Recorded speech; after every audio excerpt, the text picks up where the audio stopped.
cuento de Cenicienta, porque Ruth era de Moab y ella no pertenecía a la alta sociedad, pero se casó con el soltero más perseguido de Belén, cuyo nombre era Booz. La doncella de Moab se casó con el soltero de Belén.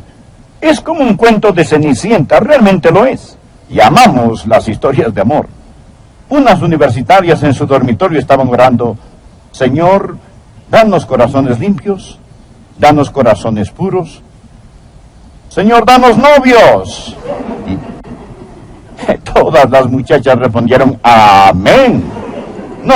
Nos fascinan las historias de amor. Ahora permítame hablar acerca del trasfondo de este libro. Fue escrito en tiempos muy difíciles. Fue escrito en tiempos de los jueces. Y si está en el libro de Ruth, simplemente retroceda al libro de Jueces y observe el último versículo en el libro de Jueces que dice esto: en estos días no había rey en Israel. Cada uno hacía lo que bien le parecía. Es decir, eran tiempos difíciles. Eran días espiritualmente y nacionalmente tenebrosos. Había caos, apostasía y anarquía en la nación. Eran días económicamente tenebrosos, había hambre, eran días domésticamente tenebrosos, como lo vamos a ver. En todo sentido eran tiempos difíciles. Y aún así, después del libro de Jueces, tenemos el libro de Ruth. Está allí como una estrella deslumbrante en medio de la noche oscura. Como una gardenia en un desierto árido de desesperación. Y realmente el libro de Ruth es una brillante esperanza. Escúcheme, es brillante esperanza para los días tenebrosos. Amigos, estos son días tenebrosos, pero hay una esperanza resplandeciente. Y quizás como Ruth, usted va a enfrentar días tenebrosos, problemas, tiempos de desesperación, y Jesucristo llegará a ser para usted lo que Booz fue para Ruth. Y cuando usted dé su corazón a Jesucristo, va a encontrarse en medio de una hermosa historia de amor. Vamos a ver tres cosas en este capítulo. Tres cosas. En primer lugar, vamos a ver lo que voy a llamar el principio de la libertad de escoger. El principio de la libertad de escoger. Le invito a leer Ruth, capítulo 1, versículo 1. Aconteció en los días que gobernaban los jueces que hubo hambre en la tierra, y un varón de Belén. A propósito, Belén era donde Jesús nació, Belén de Judá. La palabra Belén significa casa de pan. Un varón de Belén de Judá fue a morar en los campos de Moab, él y su mujer y 2 hijos suyos. El nombre de aquel varón era Elimelech, y el de su mujer Noemí, y los nombres de sus hijos eran Malón y Kelión, efrateos de Belén de Judá. Llegaron pues a los campos de Moab y se quedaron allí. Ahora, los moabitas, como vamos a ver, eran los archienemigos de Israel. Ellos eran una raza obscena, pagana, y era un lugar obsceno y pagano. Y aquí está un hombre de la nación de Israel, y como había hambre en el país, tomó una decisión, y le dice a su familia: Malón, Kelión, Noemí, vengan. ¿A dónde vamos, papá? Bueno, parece que va a haber hambre aquí. Nosotros nos iremos a Moab. Se fueron a ese país maldito. Él tomó una decisión. Y fue una mala decisión, como vamos a ver. Fue una decisión que marcó su vida con tragedia, pero él tomó esa decisión. Permítame decir algo acerca de las decisiones, porque todo el capítulo aquí, en mi estimación, se basa en las decisiones. Y recuerda el título del mensaje: es la decisión lo que determinará el destino. Somos libres de escoger. Eso es lo que no nos hace máquinas, sino personas. Es lo que nos hace moralmente responsable. Por favor, anote al margen de Deuteronomio capítulo 30, versículo 19. A los cielos y a la tierra llamo por testigos hoy contra vosotros, que os he puesto delante la vida y la muerte, la bendición y la maldición. Escoge pues la vida para que vivas tú y tu descendencia. Les ruego que todos me presten atención, también los que escuchan por la radio o televisión. Hoy Dios pone ante nosotros la misma opción, la vida o la muerte, la bendición o la maldición. Y somos libres de escoger. Y Dios dice, escoge la vida. Usted es libre de escoger, ¿lo comprende? Usted no es una máquina, no es una víctima del destino. Vote su horóscopo, usted es libre de escoger. Pero ahora escúcheme, usted no es libre para no escoger. Usted no puede decir, yo no escogeré entre la vida y la muerte. Negarse a la vida es escoger la muerte. Usted no es libre para no escoger. Al final de este servicio, les daré la oportunidad de tomar la decisión de entregarse a Cristo. Si no es un creyente, usted tomará una decisión. Si dice, no voy a tomar una decisión, sí lo hará. Si decide no dar su corazón a Jesús, eso es una decisión. Usted decidió no hacerlo. Verá, rechazar a Cristo es escoger no tener a Cristo. No existe ninguna manera en que usted pueda escaparse de tomar una decisión hoy. Siempre escogemos. Jesús dijo, el que no es conmigo, contra mí es. Usted es libre de escoger. Usted no es libre para no escoger y usted no es libre de escoger las consecuencias de su decisión. Eso es muy importante. Usted es libre de escoger, pero no es libre de escoger las consecuencias de su decisión. Es libre de escoger lanzarse de un edificio de 10 pisos. Pero después de que haya saltado del edificio, lo que usted escogió libremente hacer empieza a escoger usted. Usted no es libre de escoger las consecuencias de su decisión. Las personas hablan acerca de libertad, hablan del amor libre, pero no son libres de escoger las consecuencias. Actualmente lo estamos viendo en el país hoy. La vil epidemia de enfermedades venéreas y preciosos bebitos que deberían nacer en hogares llenos de amor. Muchos pasan por la fábrica del aborto. Ellos hablan de su libertad de escoger. ¿Por qué no terminan esa frase? Su libertad de escoger asesinar a un bebé. Libertad de escoger. Ellos dicen, decidimos no tener este bebé. No. Usted no es libre. Simplemente es libre de escoger si tendrá un bebé vivo o un bebé muerto. Porque va a tener un bebé. Verá, usted es libre de escoger, pero no es libre para no escoger. Y no es libre de escoger las consecuencias de su decisión. Primero usted toma su decisión y después su decisión escoge por usted. El primer punto que quiero que usted entienda es el principio de la libertad de escoger. El segundo punto en este capítulo. Primero, el principio de la libertad de escoger. Número 2, los problemas de una decisión equivocada. El principio de la libertad de escoger, el problema de una decisión equivocada. Ahora, lo que este hombre hizo fue entrar en la tierra de Moab cuando él no tenía por qué ir ahí. Él descendía de buen linaje, conocía la verdad, él nació en Belén, y Belén, usted sabe, fue donde nuestro Salvador nació. Pero Elimelech, y a propósito, el nombre Elimelech quiere decir, mi Dios es el rey. Él evidentemente tenía una familia maravillosa, porque descendía del tipo de herencia que le dio un nombre como ese. ¿Por qué razón tomó una mala decisión? Estamos hablando acerca de los problemas de una decisión equivocada. El versículo 1 nos dice que había hambre en la tierra.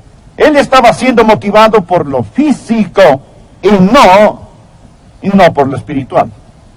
Y Satanás había susurrado en su oreja, Elimelech, un hombre tiene que vivir. Sabía que eso es una mentira. No tenemos necesariamente que vivir, sino que morimos y después comparecer ante Dios. Pero lo que Elimelech hizo fue decir, mire, yo sé lo que Dios ha dicho, sé que Dios ha prometido bendecirme, pero tengo que cuidar de mí mismo. Y puso lo físico sobre lo espiritual. ¿Cuál fue la consecuencia de esa decisión? Fue la muerte. Mire por favor el versículo 3. Y murió Elimelech, marido de Noemí, y quedó ella con sus 2 hijos, los cuales tomaron para sí mujeres moabitas. El nombre de una era Orfa y el nombre de la otra Ruth, y habitaron allí unos 10 años, y murieron también los 2, Malón y Kelión, quedando así la mujer desamparada de sus 2 hijos y de su marido. Ahora, ¿por qué salió? ¿Por qué dejó Belén?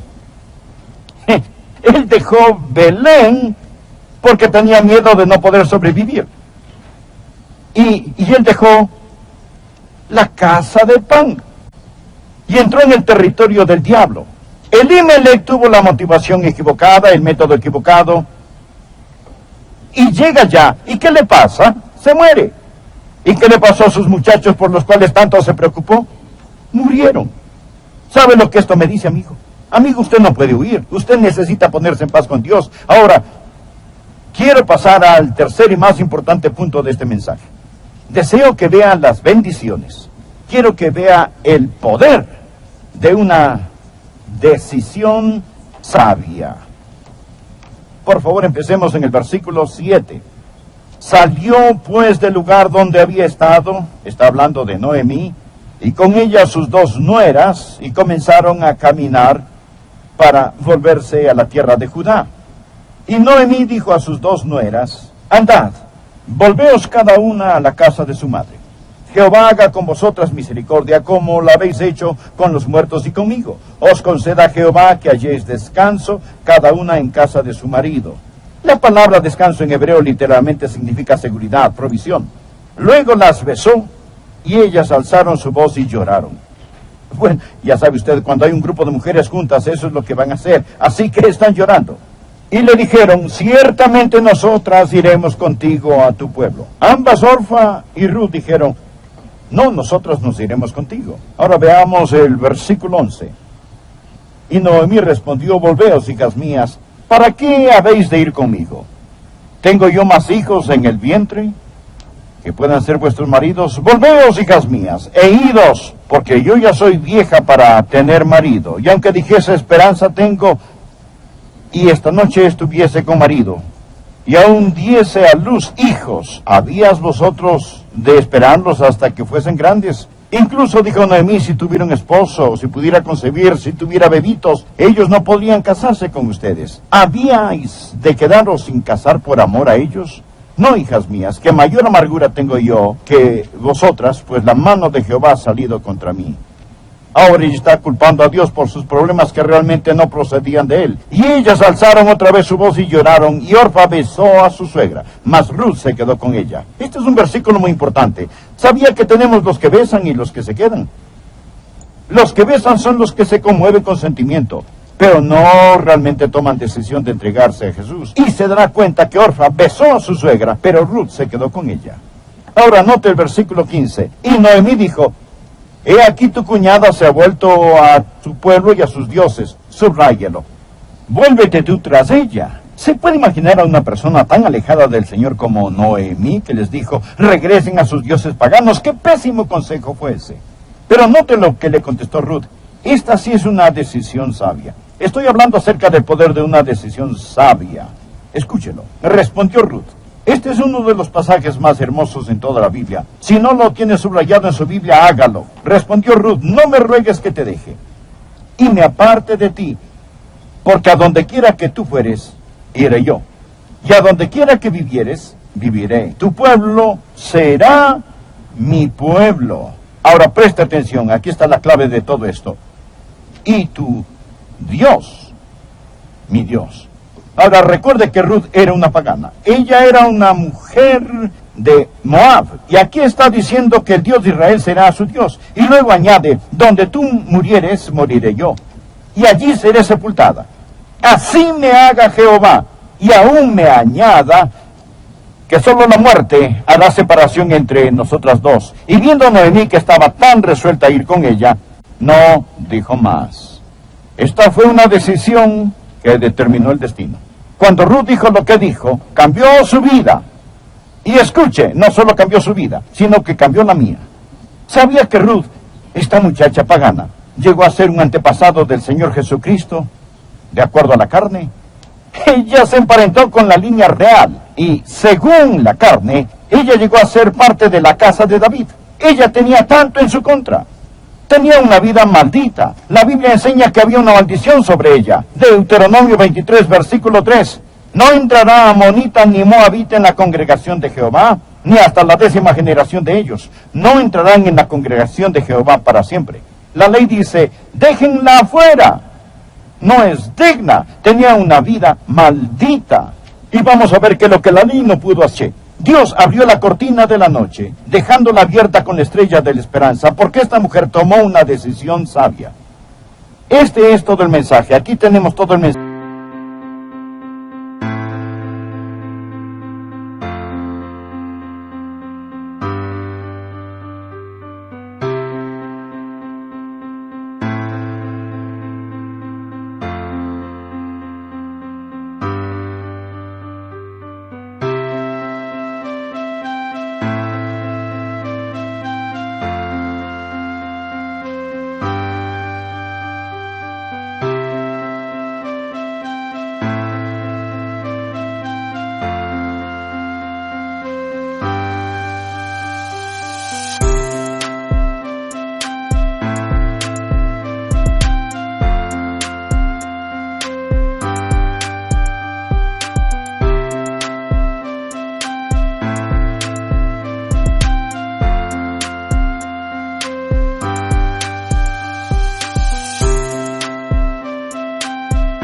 mensaje. Espero que lo entienda, espero que lo capte. Hoy estamos hablando acerca de la decisión.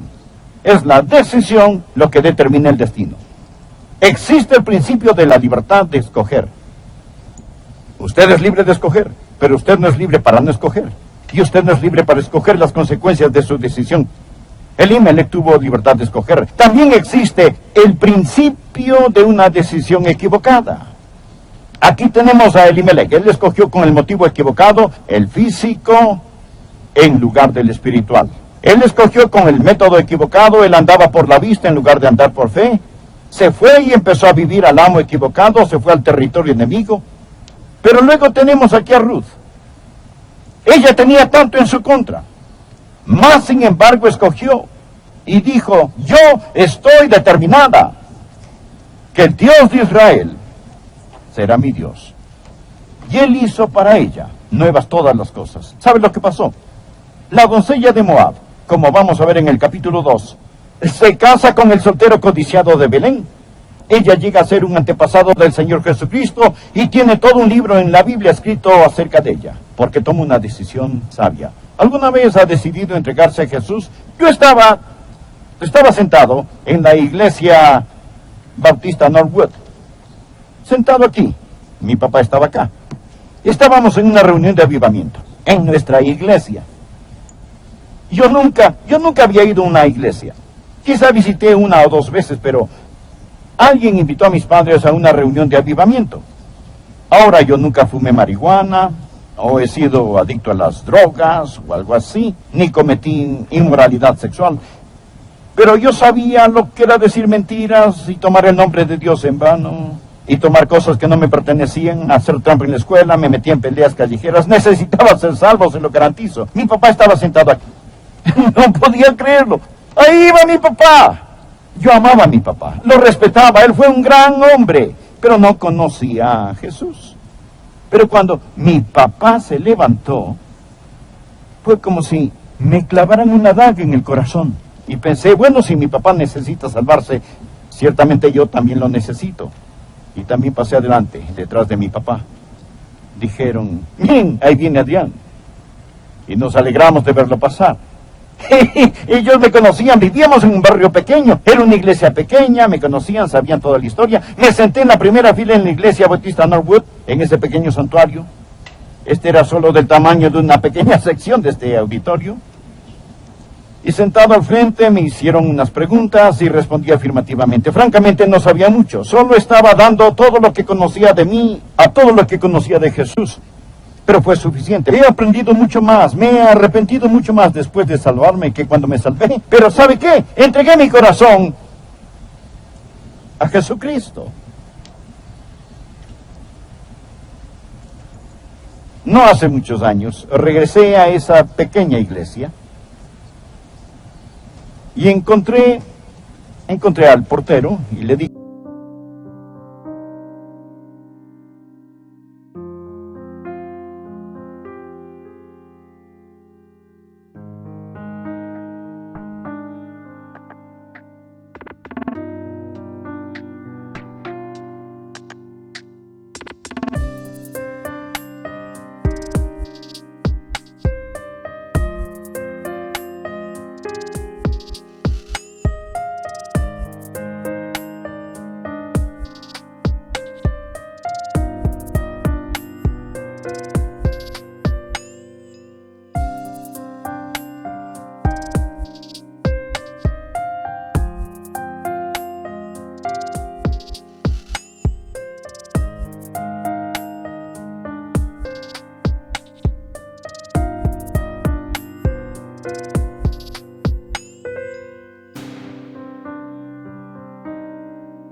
¿me permite entrar? La iglesia se había vendido a otro grupo. Yo dije, ¿me permite entrar? Deseo estar solo. Entré a ese pequeño santuario. Ahora era un comedor. Ellos habían construido un santuario más grande. Pero entré allí y encontré el lugar. Ese mismo lugar. Quería estar solo. Y me arrodillé y le di gracias al Señor por su gracia.